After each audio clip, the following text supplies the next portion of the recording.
Hello students, तो आज पढ़ने वाले हैं बीएससी फोर्थ सेमेस्टर फिजिक्स का एक most important topic frame of reference. इसको हिंदी में बोलते हैं निर्देश तंत्र या निर्देश फ्रेम। टॉपिक बड़ा इंटरेस्टिंग होने वाला, ठीक है। असल में आप लोग ये वीडियो बैठ के देख रहे होंगे या फिर मैं देखो खड़े होकर पढ़ा रहा हूँ, तो हम सब लोग क्या निर्देश फ्रेम है, ठीक है। जितनी भी चीज़ें हम अर्थ पर देखते हैं सब की सब क्या है, निर्देश फ्रेम है। अब यार ये निर्देश फ्रेम बार बार बढ़ आता है, आखिरकार ये निर्देश फ्रेम होता क्या। पहले मैं डालता हूँ हेडिंग इसको और फिर देखते हैं इसके बारे में। देखो इसका जो हेडिंग है मेरे पास वह है निर्देश, ठीक है, निर्देश फ्रेम। क्या हेडिंग है मेरे पास, निर्देश फ्रेम। यह बेटा इसका एक नाम और होता है, उसको बोला जाता है निर्देश तंत्र। क्या होता है, निर्देश तंत्र भी बोलते हैं इसको हम, निर्देश फ्रेम या निर्देश तंत्र। अच्छा सर इंग्लिश में क्या बोलते होंगे इसको भाई, इसको इंग्लिश में बोलते हैं हम frame of reference. Frame of reference, ठीक है, फ्रेम ऑफ रेफरेंस, ठीक है, फ्रेम ऑफ रेफरेंस। तो देखो जो ये अर्थ है ना, जहाँ हम रहते हैं, कहाँ रहते हैं हम, अर्थ पे रहते हैं, तो अर्थ भी क्या आपके पास फ्रेम ऑफ रेफरेंस होती है। वो भी कौन सी वाली, non inertial frame of reference होती है, ठीक है, यानी कि आजड़त्वीय निर्देश तंत्र होती है अपनी पृथ्वी। अब इसके बारे में आगे पढ़ेंगे। फिलहाल तो मेरे पास क्या कि निर्देश फ्रेम या निर्देश तंत्र या बोलते हैं इंग्लिश में मैं फ्रेम ऑफ रेफरेंस। ये होते क्या चीज़ है, ये होती क्या चीज़ है भाई। तो सबसे पहले देखो भाई, आप कहीं जा रहे हैं, ठीक है, ये रास्ता है मेरे पास, ठीक है, इस रास्ते पे आप क्या हो रहे हैं, कहीं पर मोशन कर रहे हैं यानी कि जा रहे हैं, और पेड़ क्या है आपकी साइड में खड़ा है, ठीक है। तो आप क्या बताओगे, आप बताओगे यार मैं पेड़ के सापेक्ष इतनी तेज चल रहा हूँ, पेड़ के सापेक्ष में इतनी तेज चल रहा हूँ, या बताओगे आप पेड़ से मेरी जो दूरी थी वो इतनी थी। यही तो दो चीज़ें बताना चाहोगे आप कि आप इस पेड़ के सापेक्ष कितनी तेज चल रहे हो, कि यार 50 किलोमीटर प्रति घंटा या 10 किलोमीटर प्रति घंटा, या फिर आप ये बताओगे कि इस पेड़ से मैं इतनी दूरी पे था। तो ये पेड़ क्या हमारे पास निर्देश तंत्र होता है, जब बोलते हैं इसको हम निर्देश फ्रेम होता है, जिसके सापेक्ष हम किसी वस्तु की पोजीशन या मोशन का अध्ययन करते हैं। तो वह वस्तु या निकाय जिसके सापेक्ष, वह वस्तु या निकाय जिसके सापेक्ष किसी कण की पोजीशन यानी कि स्थिति या गति का अध्ययन किया जाता है, वही क्या होता है हमारे पास निर्देश फ्रेम या निर्देश तंत्र होता है। निर्देश तंत्र को एक और एग्जांपल समझते हो। सपोज करो मेरे पास ये क्या है, ये मेरे पास फिर से आगे मैंने रास्ता लिया और आप इस रास्ते पे जा रहे हो अपनी बाइक से, ठीक है, इस रास्ते पे जा रहे हो आप अपनी बाइक से मस्ती में आराम से गाना गाते हुए, जिंदगी एक सफर है सुहाना। अब कार आई और बहुत तेजी से क्या हो गई, धूल उड़ाते हुए निकल गई। अब आपके मन में सिर्फ एक ही फीलिंग आ गई, गाली देने वाली। ना माने तो आप करके देख लेना, ठीक है। तो क्या बताओगे आप बताओगे यार मेरे सापेक्ष जो कार की स्पीड थी वो बहुत हाई थी, यानी कि मेरे सापेक्ष कार की गति बहुत तेज थी। या फिर बताओगे यार कार के सापेक्ष मेरी गति कैसी थी, बहुत स्लो थी। तो आपके लिए जो कार थी वो एक निर्देश तंत्र है, और जो आप हो वो कार के लिए क्या हो, एक निर्देश तंत्र हो, ठीक है। नहीं समझ में आया वाला पॉइंट। तो हम चारों तरफ निर्देश फ्रेम से घिरे हुए हैं, यानी कि निर्देश फ्रेम या निर्देश तंत्र से घिरे हुए हैं। तो उसकी परिभाषा क्या है भाई, सिंपल सी परिभाषा, आप चाहो तो खुद भी लिख लो। किसी वस्तु या निकाय यानी कि वह वस्तु या निकाय जिसके सापेक्ष किसी कण की पोजीशन या मोशन यानी कि गति का अध्ययन किया जाता है, निर्देश फ्रेम या निर्देश तंत्र कहलाता है। चलो मैं लिखने वाला हूँ यह परिभाषा। तो मेरे पास परिभाषा क्या है, वह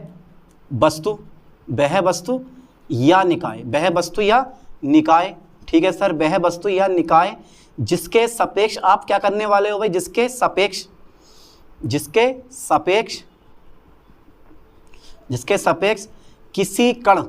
किसी कण की स्थिति, ठीक है सर, पोजीशन बोलते हैं इसको इंग्लिश में, या गति का अध्ययन किया जाता है, या गति का अध्ययन किया जाता है, ठीक है। क्या कहलाता है हमारा, निर्देश फ्रेम कहलाता है, यानी कि फ्रेम ऑफ रेफरेंस कहलाता है, निर्देश, ठीक है, फ्रेम कहलाता है, ठीक है सर। एक ही वर्ड यूज करो, निर्देश फ्रेम, बाकी निर्देश तंत्र छोड़ दे रहे हैं, फ्रेम ऑफ रेफरेंस भी छोड़ दे रहे हैं यार, कहाँ तक 3 वर्ड यूज करते रहोगे माइंड में। फ्रेम या गति का अध्ययन किया जाता है, निर्देश फ्रेम कहलाता है, ठीक है सर, कहलाता है। अब भाई देखो इस निर्देश फ्रेम में किसी पोजीशन, किसी वस्तु या किसी कण की पोजीशन ज्ञात करनी है आपको, या फिर मोशन ज्ञात करनी है कि कितनी तेज जा रहा है, ठीक है। तो आपको 2 बातों पे ध्यान देना पड़ेगा। अब 2 बातें कौन कौन सी है यार, वो भी बता देते हैं। देखो सबसे पहले थोड़ा ध्यान देना, देखो इस पे कितनी एक्सिस है, 2D है, this is a X direction, this is a Y direction and this is a Z direction. ठीक है सर, तीनों डायरेक्शन आई मेरे पास एक्स वाई जेड आ गया।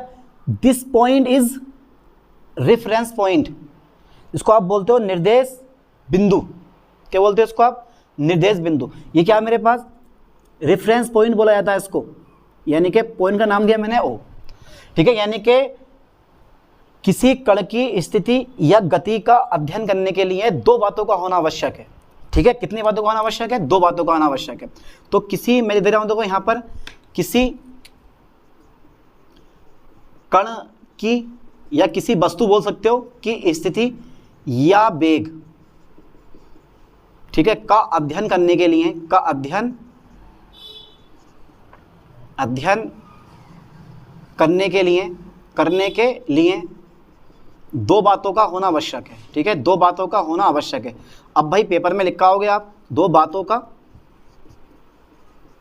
होना क्या मेरे पास आवश्यक है, ठीक है सर। कौन कौन सी बातें हैं वो? पहला जो पॉइंट होता है वो होता है रेफरेंस पॉइंट। कौन सा होता है? निर्देश बिंदु, जिसे बोलता हूं मैं रेफरेंस पॉइंट, ठीक है, रेफरेंस पॉइंट, ठीक है सर। रेफरेंस पॉइंट आ गया, निर्देश बिंदु। ये क्या होता है? तो ये वह बिंदु होता है जिससे किसी कण की दूरी को मापा जाता है, किसी कण की दूरी को मापा जाता है। ये वह बिंदु होता है जिससे किसी कण की दूरी को मापा जाता है। मान लो ये P4 मेरे पास क्या पॉइंट है, तो ये क्या मेरे पास? यह है वह बिंदु होता है, यह वह बिंदु होता है, ये वह बिंदु होता है, ठीक है सर। जिससे किसी कण की, जिससे किसी पार्टिकल की या किसी वस्तु की, या कण बोल दिया मैंने, कण की, जिससे किसी कण की दूरी को मापा जाता है, दूरी को मापा जाता है, ठीक है सर, बहुत बढ़िया। सेकंड पॉइंट क्या? सेट ऑफ स्टैंडर्ड डायरेक्शन, यानी कि रेफरेंस पॉइंट के सापेक्ष दिशाओं का समूह। सेट ऑफ स्टैंडर्ड डायरेक्शन डाल देता हूं मैं हेडिंग। क्या हेडिंग है मेरे पास? सेट ऑफ स्टैंडर्ड डायरेक्शन, ठीक है sir, set of standard direction. तो मेरे पास तीनों दिशाओं का समूह एक्स वाई जेड, इसको बोलते हैं हम पोजीशन कोऑर्डिनेट। जो मेरे पास एक्स वाई जेड है ना, इसको क्या बोला था? जेड तो रह गया हमारा, बताना रहेगा बिल्कुल भी। तो एक्स वाई जेड क्या है? इसको बोलते हैं हम पोजीशन कोऑर्डिनेट। ध्यान देना, क्या बोलते हैं इसको? हम पोजीशन कोऑर्डिनेट बोलते हैं इसको, ठीक है सर। इसको पोजीशन कोऑर्डिनेट बोलते हैं। क्या बात है यार, क्या शो करता है ये शो करता है, देखो इधर से इधर की दूरी, यहाँ से यहाँ तक की दूरी, इस जेड एक्स से यहाँ तक की दूरी शो करता है। और ध्यान देना, इसको बोलते हैं हम position vector, R vector, position vector, यानी कि स्थिति सदिश। तो मेरे पास क्या है कि किसी कण की स्थिति को व्यक्त करने के लिए, या किसी कण की घटना को, किसी कण की स्थिति को व्यक्त करने के लिए स्थिति कोऑर्डिनेट एक्स वाई जेड का यूज किया जाता है, ठीक है। ध्यान देना, क्या मेरे पास किसी कण की स्थिति को, किसको बेटे? स्थिति को व्यक्त करने के लिए, वाह सर क्या बात है, व्यक्त करने के लिए, ठीक है, किसी कण की स्थिति को व्यक्त करने के लिए स्थिति कोऑर्डिनेट, इसको इंसान बोल देता हूं मैं पोजीशन, क्या बोलता हूं? पोजीशन कोऑर्डिनेट, यानी कि X comma Y comma Z का यूज किया जाता है। आई होप कि ये टॉपिक आपको समझ में आ रहा होगा, क्योंकि टॉपिक बड़ा इजी होने वाला। तो यार ये होता है फ्रेम ऑफ रेफरेंस, जिसके सापेक्ष हम किसी कण की पोजीशन या मोशन या गति का अध्ययन करते हैं। ध्यान देना, बहुत छोटी सी परिभाषा है ना। एग्जाम्पल तौर पे देखो, मैं खड़ा हूँ, मैं क्या हूँ? एक फ्रेम ऑफ रेफरेंस, यानी कि निर्देश फ्रेम हूँ मैं। अब ये देखो, ये मार्कर है, मैं बड़ी तेजी से लेकर जाता हूँ, इसको लेकर गया तो बताओगे आप क्या? मेरे सापेक्ष इस मार्कर की स्पीड कितनी होगी, इसकी गति कितनी होगी? तो वही तो है हमारे पास फ्रेम ऑफ रेफरेंस, ठीक है। नहीं, निर्देश तंत्र वह वस्तु या निकाय जिसके सापेक्ष किसी वस्तु की या किसी कण की स्थिति या गति का अध्ययन करते हैं। मान लो इधर से गया, ये मेरे पास क्या, ये मेरे पास कोई भी कण है या फिर कोई भी वस्तु, मान ली मेरे पास ये मेरे पास से ये इधर को गया और यहाँ के ये रुक गया, तो यहाँ से यहाँ तक की दूरी कितनी है, ठीक है, इसकी स्पीड कितनी है, वो सब मेरे सापेक्ष बताओगे आप। तो मैं क्या हूँ? निर्देश फ्रेम हूँ, वो नहीं हो। तो ये सारे एग्जाम्पल आप रियलिटी में इसको अनुभव करते हो, देखते हो, लेकिन हम लोग इस चीज़ को सीख नहीं पाते हैं ज़्यादा, है ना। अब पढ़ लेते हैं टाइप्स ऑफ निर्देश फ्रेम, यानी कि types of frame of reference. देखो फिर हेडिंग डाल देता हूँ मैं, इसको कर देता है इरेज, क्योंकि इन भाई सब का हमारे पास अब कोई भी काम नहीं है, ठीक है। तो मैं क्या डालने वाला हूँ हेडिंग भाई? टाइप्स ऑफ निर्देश फ्रेम, नहीं यार, frame of reference, frame of reference. ठीक है, ठीक है सर। कितने प्रकार का होता है? 2 प्रकार का होता है। कितने प्रकार का होता है बेटे? ठीक है सर, 2 प्रकार का होता है। वाह सर क्या बात है, 2 प्रकार का होता है भाई ये। ठीक है, कौन कौन सा होता है? एक होता है तुम्हारे पास इनर्शियल यानी कि जड़त्वीय निर्देश फ्रेम, और दूसरा होता है अजड़त्वीय निर्देश फ्रेम। पहले कौन सा होता है? जड़त्वीय निर्देश फ्रेम, जिसको बोलते हैं इंग्लिश में इनर्शियल फ्रेम ऑफ रेफरेंस, और दूसरा होता है non inertial frame of reference. अब देखते हैं दोनों की कथाएं क्या क्या है भाई, है ना। तो देखो जरा ध्यान से बेटे मेरे पास पॉइंट। तो पहला नंबर मेरे पास आता है कौन सा वाला? जड़त्वीय निर्देश तंत्र। जड़त्वीय निर्देश तंत्र। ठीक है सर, जड़त्वीय निर्देश तंत्र की जगह फ्रेम लगाओ यार, हटाओ। ठीक है, और दूसरा मेरे पास आता है अजड़त्वीय निर्देश फ्रेम। ठीक है, तो पहला कौन सा पढ़ने वाले हैं हम? पहला पढ़ेंगे हम जड़त्वीय निर्देश फ्रेम। ठीक है, तो मैं डालता हूँ हेडिंग पहले नंबर पे। 2 बार मैंने पहला नंबर डाल दिया। कौन सा वाला पढ़ रहा हूँ? जड़त्वीय, यानी कि इंग्लिश में दे रहा हूँ मैं इनर्शियल फ्रेम ऑफ रेफरेंस। ठीक है, ये सब मैंने लिख दिया इंग्लिश में, inertial frame of reference. Hindi में लिखोगे आप जड़त्वीय निर्देश फ्रेम, है ना। चलो से होता क्या, देखो कई परिभाषा आती हैं, हर बुक में अलग अलग परिभाषाएं मिलती हैं। एग्जाम्पल बताएं आपको। देखो आपने पढ़ रखा होगा न्यूटन का प्रथम नियम, फर्स्ट लॉ ऑफ न्यूटन आपने पढ़ रखा है कि जो वस्तु स्थिर अवस्था में है तो वो स्थिर अवस्था में रहेगी, यानी कि विराम अवस्था में है तो विराम अवस्था में रहेगी। एक समान गति से गतिमान अवस्था में है तो वो गतिमान अवस्था में ही रहेगी जब तक उस पर कोई बाह्य फोर्स न लगाया जाए। पढ़ाना ये फर्स्ट लॉ होता है। विराम अवस्था में है तो विराम अवस्था में रहेगी, एक समान गति से गतिमान है तो वो गतिमान अवस्था में ही रहेगी जब तक उस पर कोई बाह्य फोर्स ना लगाया जाए। ये न्यूटन का फर्स्ट लॉ था हमारे पास। अब ऐसे निर्देश फ्रेम जो न्यूटन के नियमों का पालन करते हैं, ऐसे निर्देश फ्रेम जो न्यूटन के नियम का पालन करते हैं जड़त्वीय निर्देश फ्रेम कहलाते हैं। या ऐसे निर्देश फ्रेम जिनका त्वरण क्या होता है तुम्हारे पास? 0 होता है, त्वरण में कोई चेंज नहीं होता, वेग में कोई चेंज नहीं होता, वेग नियत रहता। ठीक है, वो सब क्या कहलाते हैं? हमारे पास निर्देश तंत्र कहलाते हैं। कहने का मतलब ये है कि पृथ्वी पे जितनी भी चीजें स्थिर अवस्था में रखी हैं, विराम अवस्था में रखी हैं, या फिर एक समान गति से गतिमान अवस्था में है, वो सब की सब क्या है? जड़त्वीय निर्देश फ्रेम होते हैं। समझ लो, जैसे कुर्सी रखी होती है, मेज रखी होती है, मैं खड़ा हो गया, मैं बैठ गया, ठीक है, इन्वर्टर बैठ रहा, घर, सब क्या है तुम्हारे पास? ये जड़त्वीय निर्देश तंत्र है, क्योंकि सबके सब न्यूटन के नियम का पालन करते हैं। तो मैं यहाँ परिभाषा लिखने वाला हूँ। क्या परिभाषा? ऐसे निर्देश फ्रेम बोल दिया मैंने, ऐसे निर्देश फ्रेम। ठीक है बेटे, जो न्यूटन के नियम का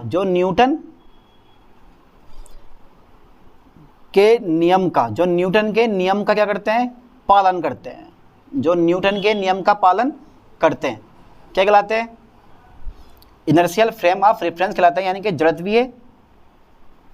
जड़त्वीय निर्देश तंत्र कहलाते हैं, या निर्देश फ्रेम कहलाते हैं, जड़त्वीय निर्देश फ्रेम कहलाते हैं। ठीक है सर, प्रूव करके दिखाओ। पहला पॉइंट, चलो ये परिभाषा का पॉइंट मान लो, इसका भी पॉइंट आता है। त्वरण क्या रहता है? 0 होता है। त्वरण कैसा होता है हमारे पास? 0, यानी कि एक्सीलरेशन कैसा होता है बेटे? त्वरण कैसा हो गया यहाँ पे? 0 होता है, त्वरण 0 होता है। ठीक है, जब बेटे त्वरण 0 होता है तो मेरे पास वेग कितना होता है? वेग इसमें नियत रहता है। वेग कैसे रहता है बेटे? नियत रहता है। कुछ पॉइंट समझो, वेग नियत रहता है, कुछ पॉइंट समझने की कोशिश करो। वेग कैसे रहता है मेरे पास? नियत रहता है। ठीक है सर, वेग नियत रहता है। अब अपने न्यूटन का द्वितीय नियम पढ़ रखा है, F बराबर ma। F बराबर ma क्या पढ़ रखा आपने यार? F बराबर ma पढ़ रखा। वाओ सर क्या बात है, वेक्टर लगा दे रहा हूँ मैं भी। ठीक है, सो फोर्स भी वेक्टर क्वांटिटी है, और जो त्वरण है वो भी तुम्हारे पास क्या? एक वेक्टर क्वांटिटी है। ठीक है, R इक्वल टू कितना का मेरे पास? यहाँ 0 हो जाता है। ये कितना हो जाता है? 0, क्योंकि एक्सटर्नल फोर्स कैसा मेरे पास? 0 होगा जब तक कोई बाह्य बल ना लगाया जाए। ठीक है, ध्यान देना, अगर पेड़ विराम अवस्था में खड़ा तो विराम अवस्था में खड़ा रहेगा, जब तक उस पर कोई बाह्य बल आप नहीं लगाओगे तब तक वो अपने स्थान को कभी भी चेंज नहीं करने वाला। ठीक है नहीं, या कोई भी कार रास्ते में खड़ी है तो वो क्या है तुम्हारे पास? जड़त्वीय निर्देश फ्रेम है। कब तक खड़ी रहेगी? जब तक उस पर कोई आप बाह्य फोर्स नहीं लगाओगे। ध्यान देना। तो मेरे पास जो एक्सटर्नल फोर्स है वो कैसा है? 0 है। पेड़ हो, कार हो, बस हो, ट्रक हो, कुछ भी खड़ा हो, बैठा हो, सब में तुम्हारे पास क्या एक्सटर्नल फोर्स कैसा होगा? 0 होगा। जब एक्सटर्नल फोर्स 0 है तो मेरे पास ए वेक्टर बेटे कितना हो जाएगा तुम्हारे पास? 0 हो जाएगा। त्वरण 0 हो गया मेरे पास, त्वरण 0 हो गया। ध्यान देना, त्वरण कैसा हो गया? 0 हो गया। ठीक है, यहाँ तक का स्क्रीनशॉट लें, इसके बाद देखते हैं फिर।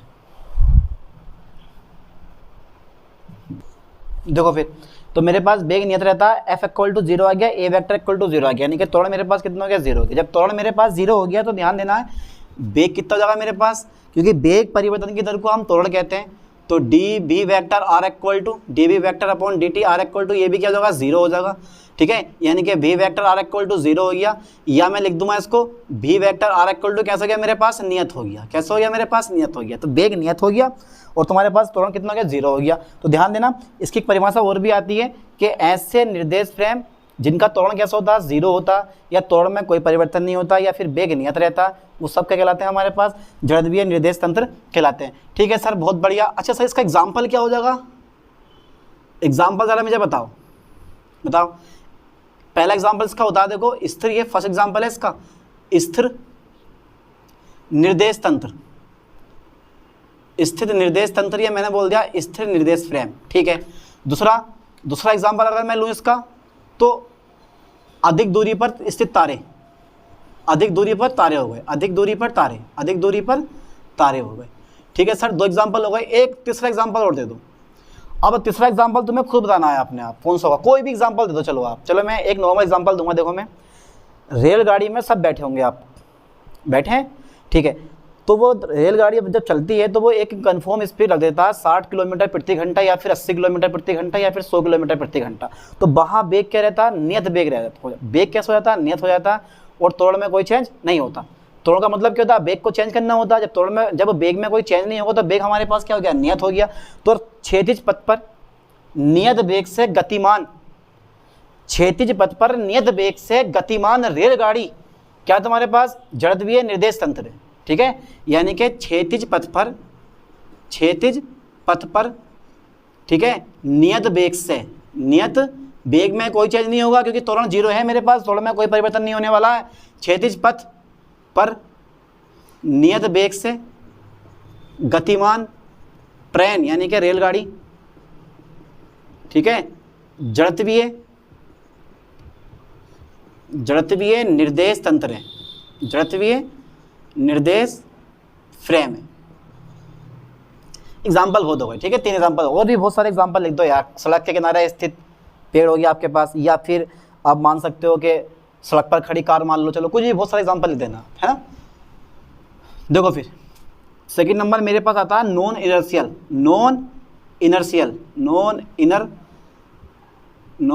इनर्शियल फ्रेम ऑफ रेफरेंस, ठीक है। यानी कि अजड़त्वीय निर्देश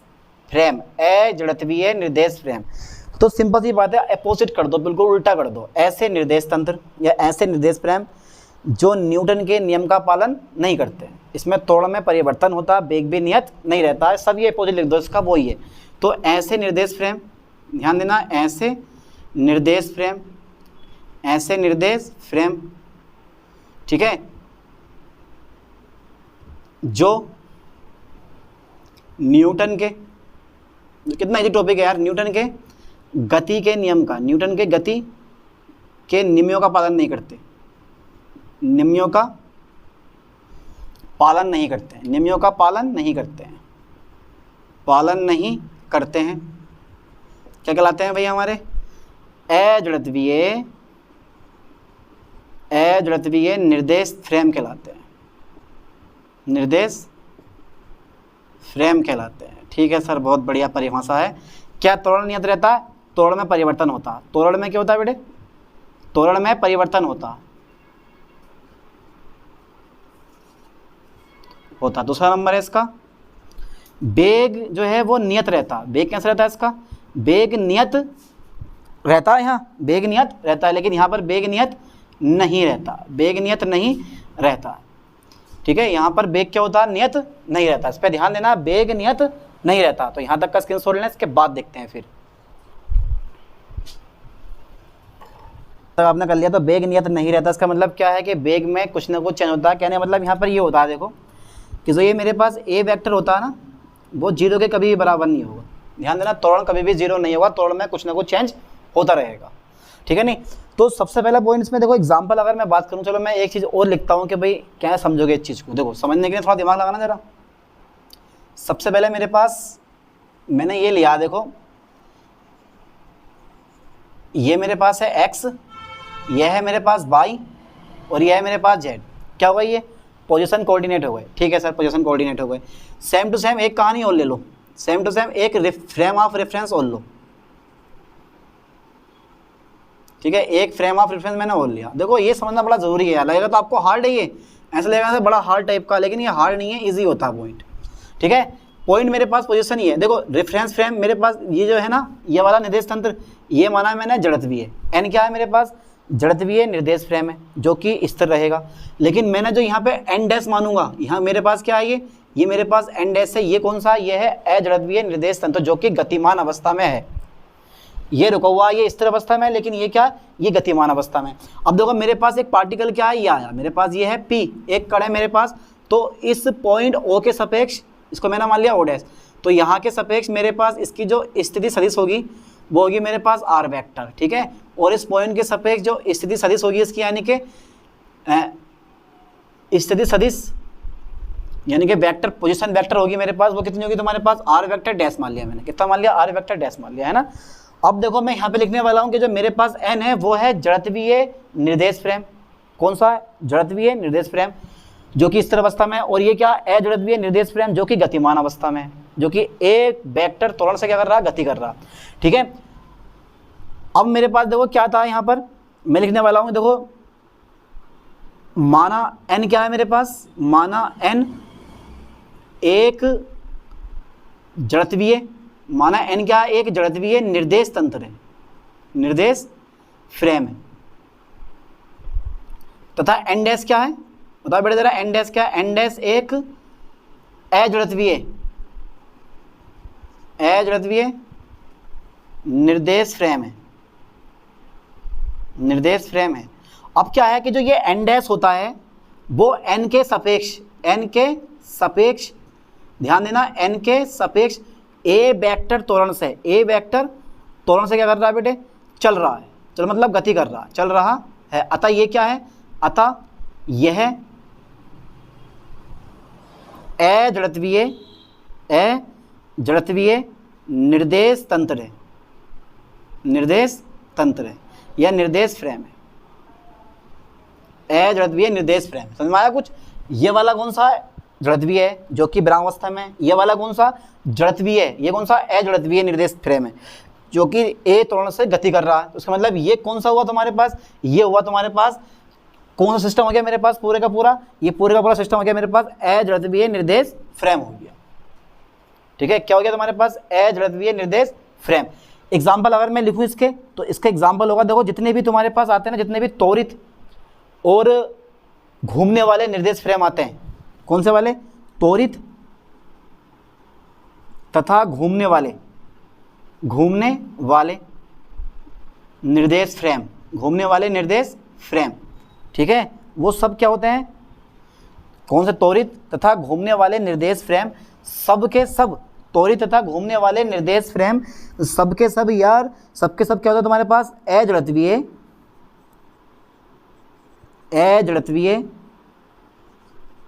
ठीक है, निर्देश फ्रेम होते हैं, फ्रेम होते हैं।